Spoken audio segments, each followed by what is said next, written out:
Our partners IITA to boost agriculture and food security as Special Assistant to the President on Constituency Affairs holds a town meeting.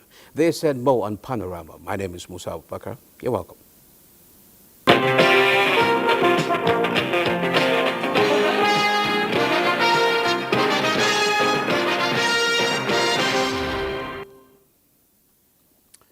Now, in a bid to enhance the quality and accessibility of education in the country, various initiatives are being implemented under the Renewed Hope Agenda. Permanent Secretary, Ministry of Education, Didi Wilson-Jack, stated this at a workshop on digital education and roundtable research proposal writing organized by Colleges of Education, Academic Staff Union, COASU, and Committee of Provosts in Nigeria. She says to further sustain industrial relation in the sector, the ministry operates open door policy for inclusiveness, dialogue and listening ears with tertiary education unions. In the FME ministerial deliverables, which have focused on bolstering research capacity and integrating digital pedagogy into the educational system. The research is important, but without the research, you might not be able to be versed with what you are to teach and the way to teach so that learning will take place. The conference is a continuum in the quest for digital methodologies and approaches as both are proactive measures and solutions to the educational challenges and needs of the 21st century era. Insecurity, deplorable state of federal roads and health care facilities have been identified as bane militating development of some communities in Niger State.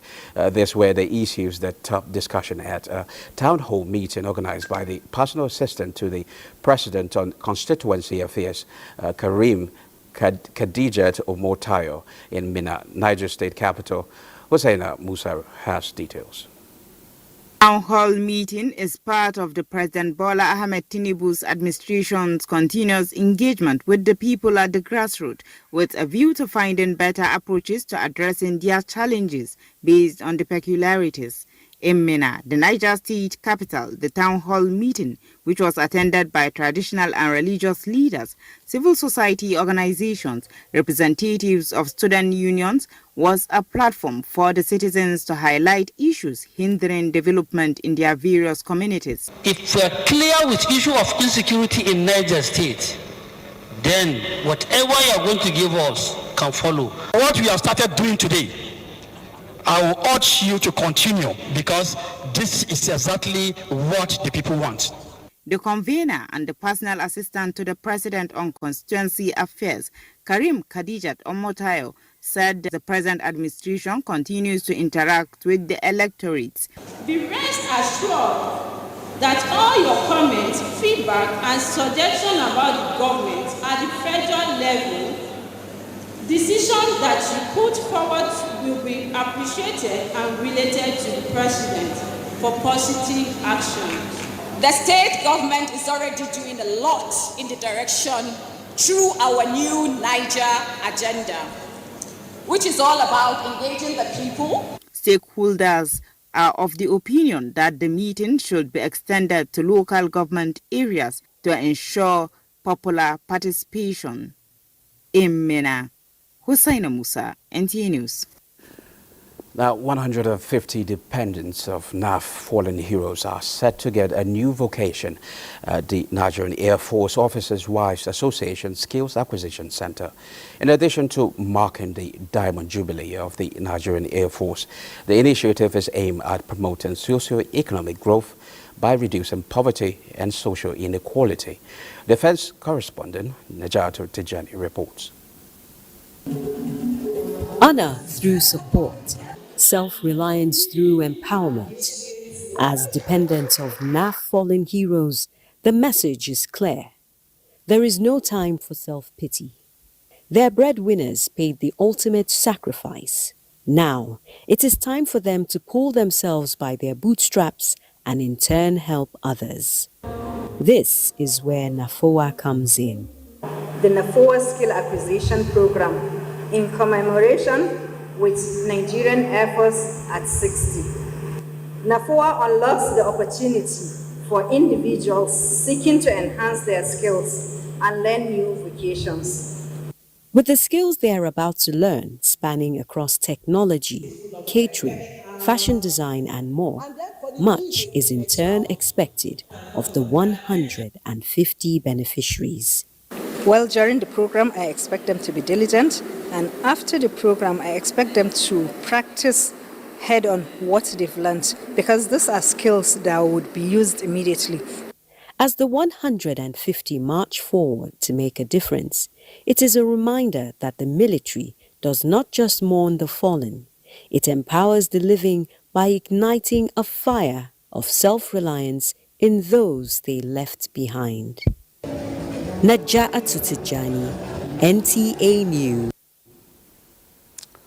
The need to provide farmers the skills in agricultural technologies has been emphasized for productive, profitable and business-oriented farming in Jigawa State in Nigeria. Mohammed Musa Askira reports that the submission came to the fore as the International Institute of Tropical Agriculture and the Jigawa State Governor discussed ways to add value to the ongoing agricultural transformation in the state.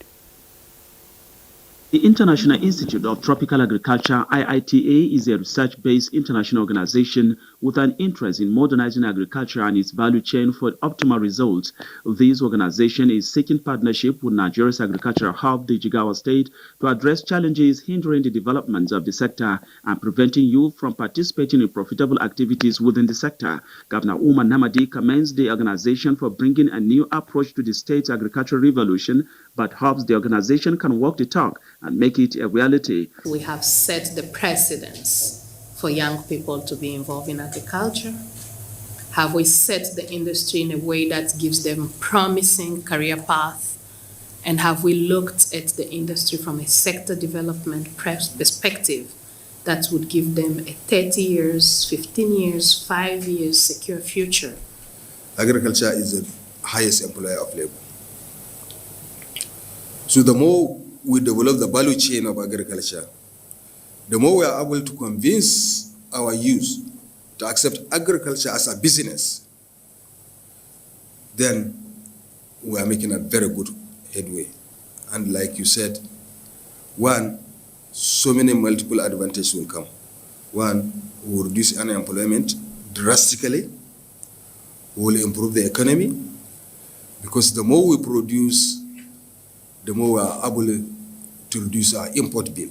Umar Namadi says the IITA's thinking rhymes with his administration's agricultural revolution. As such, Jigawa is ready for the partnership to fast-track the transformation of the sector for the overall developments of Jigawa State. From Dutse, Muhammad Musa Askira, NTA News. Cosmetics worth 35 million naira has been seized by the Investigation and Enforcement Directorate of National Agency for Food and Drug Administration and Control, NAFDAC, during a raid at Wuse, Garki and Utako markets in the FCT. Haman Jabani also reports that 5 persons were arrested. And you asked me tension. I've been trying to let them. The raid, which took the investigation and enforcement team of National Agency for Food and Drug Administration and Control to Wuse, Garki and Utako markets in the FCT, is as a result of an intelligence report that a large number of unregistered imported cosmetics were being sold at some markets, supermarkets and other stores within the FCT. The crackdown, which is to safeguard public health and ensure that only safe and genuine products are in Nigerian markets, saw the team raiding the 3 markets at the same time to ensure an effective outcome.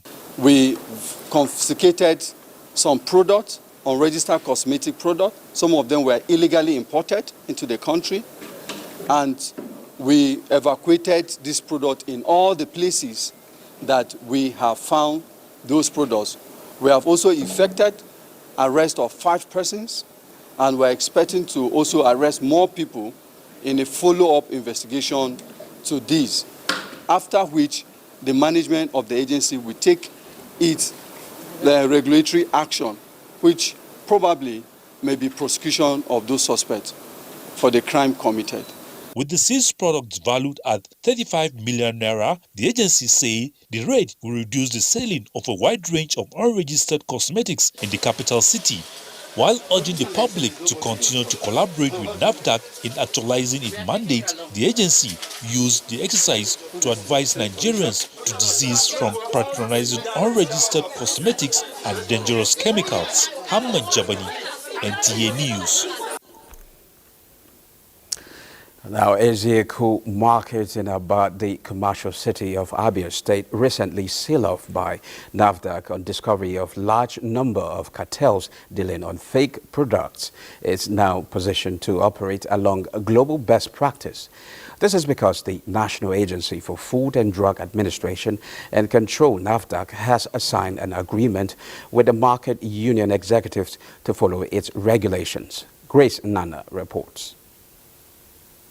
The National Agency for Food and Drug Administration and Control, NAFDAC, had on December 12, 2023, carried out an enforcement operation at Ezekiel Market, arresting suspects who deal on adulterated products, mostly wine, leading to the sealing of the market. Worried by the ugly trend, the Abia State government, through the Ministry of Digital Economy and SMEs, in collaboration with NAFDAC, is changing the narrative through signing of agreements with the market leaders to comply with the rules and regulations. We have to protect the regulated products, protect our people through monitoring of the regulated products. Abia State Deputy Governor Ikechukwu Emeto says that the Abia State government will donate land to NAFDAC to site their office in the state to fight adulterated products. We shall all work together to ensure that whatever is produced here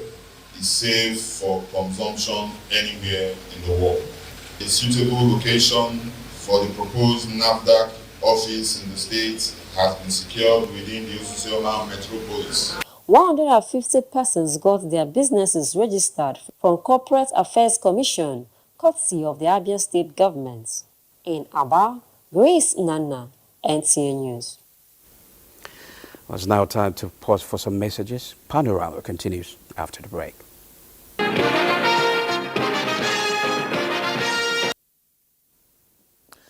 Well, you're still watching Panorama on the network service of the NTA.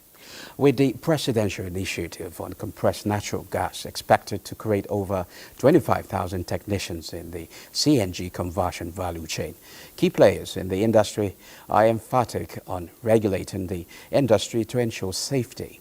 This was during an engagement between the National Automotive Design and Development Council and other stakeholders in Abuja. Ekene Ndule reports. The resolution of Federal Executive Council meeting of May 13 signals a major leap as Nigeria begins the journey of transiting from petrol-powered vehicles to compressed natural gas vehicles. The directive from President Tinubu for the mandatory procurement of CNG-powered vehicles by all government ministries, departments and agencies apparently is an example for others to follow. You will get anything close to 60 to 50, 60 to 70% savings when you run on CNG. So when you develop the infrastructure and you convert most of the vehicles to CNG, there will be significant savings. National Automotive Design and Development Council is envisaging an upsurge in number of CNG conversion centers, eliciting concerns about safety measures. We are going to go around the workshop to ensure that the minimum requirements are met. And for those who will not meet up with these requirements, we will not accredit their workshop for conversion. That means if they on their own go ahead to do any conversion, the conversion they have done will not be reckoned with. And when they go to get CNG gas in any station, they will not be served. Key players say with the recent policy directive, over 1 million CNG-powered vehicles will be running in Nigeria by 2027 and $3 billion worth of investments in the sector in the next 5 years. In Abuja, Ekene Ndulue, NTA. Africa must be intentional about ridding itself of the scourge of cancer before year 2030, first by uniting and mobilizing homegrown resources to promote early detection and treatment of the deadly disease. This is the consensus at the third edition of high-level regional seminar on cancer awareness program and advocacy for member states of the Organization of Islamic Cooperation held in Abuja. State House correspondent Adini Itayo reports. Room are mothers of different nations who have the responsibility of promoting the health and well-being of their citizens using the platform of the Organization of Islamic Cooperation. The occasion is the third high-level seminar on promoting cancer awareness and advocacy programs for African member states of the OIC. The seminar, under the patronage of Nigeria's First Lady Oluwemi Tinubu, aims to share knowledge and mobilize resources towards rolling back the prevalence of cancer, particularly breast and cervical cancer among women.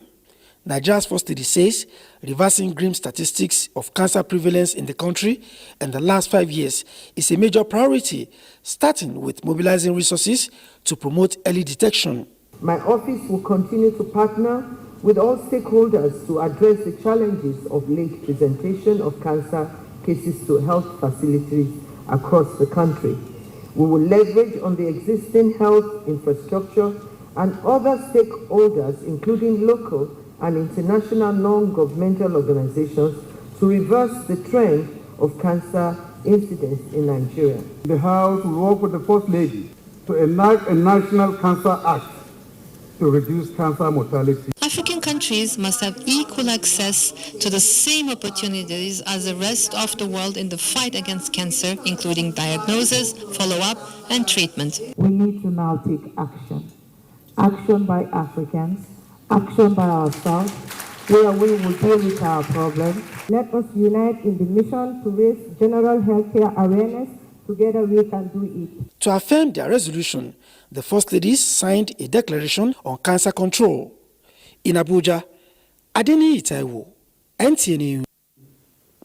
And now to the International Day of the Boy Child. Findings reveal that the boy child is constantly facing myriads of societal pressure with growing concerns of what the future holds for them.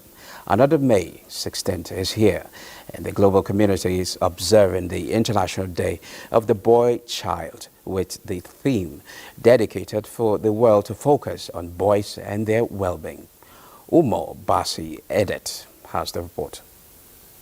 Research shows that more than 1 in 10 boys are victims of child labor and particularly vulnerable to some forms of violence and exploitation. Many times the focus is on the girl child, which has further created a societal gap, leaving the boy child in a world of his own and exposed to several vices. It's been a concern that not much is said about the boy child.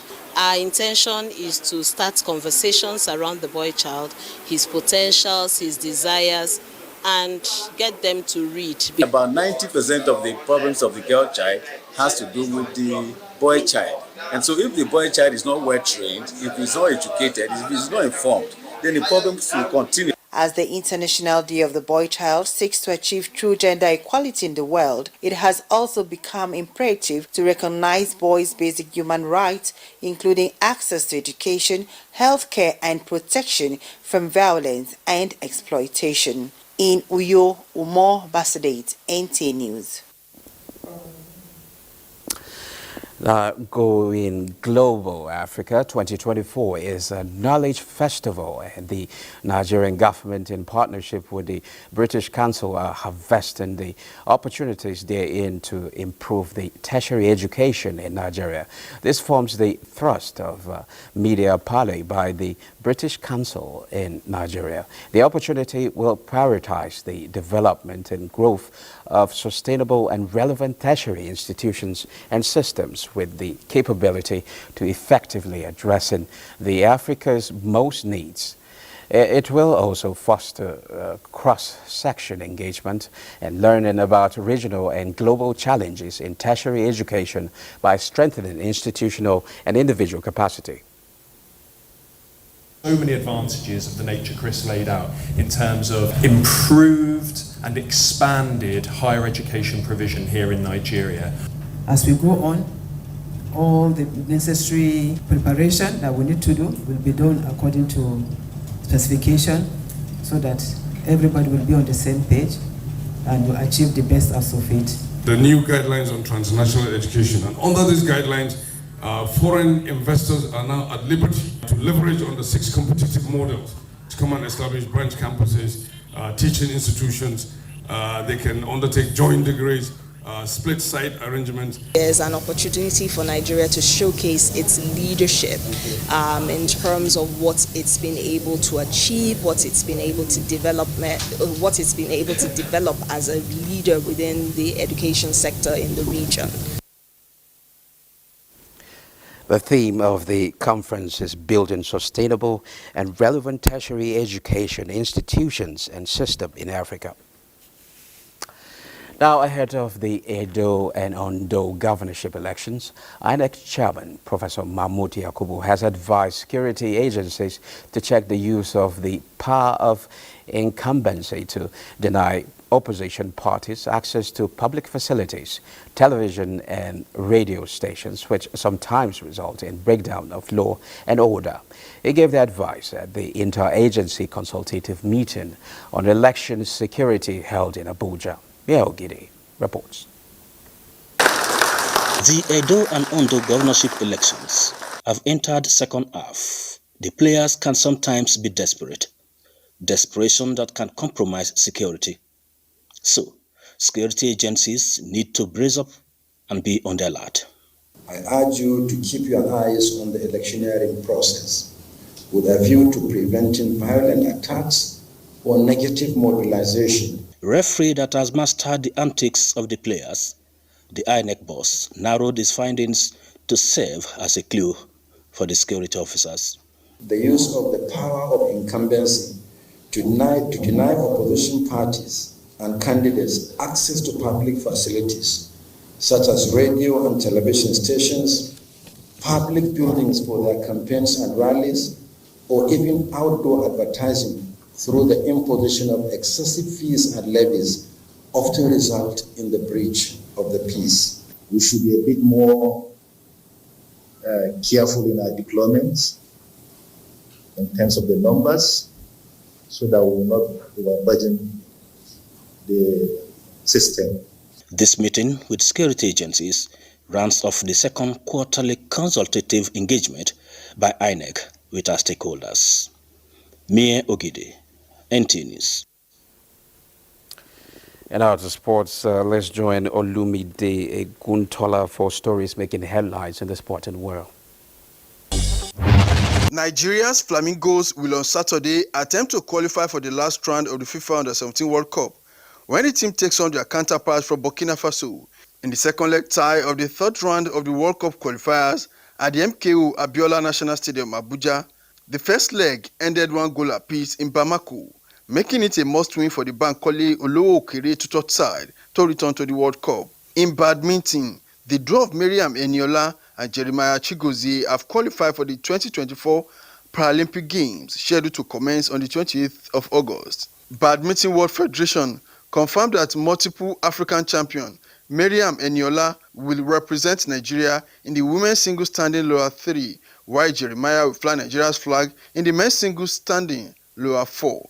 In boxing, undefeated British boxer Mark Chamberlain will return to Saudi Arabia to face Nigeria's Joshua Oluwaseun-Wahab for the World Boxing Council lightweight silver title as part of the undercard headed by Alexander Usyk and Tyson Fury at the Kingdom Arena in Riyadh, Saudi Arabia on Saturday. With sports update, Olumide Eguntola, NTA News. Well, that's Panorama. Thanks for watching.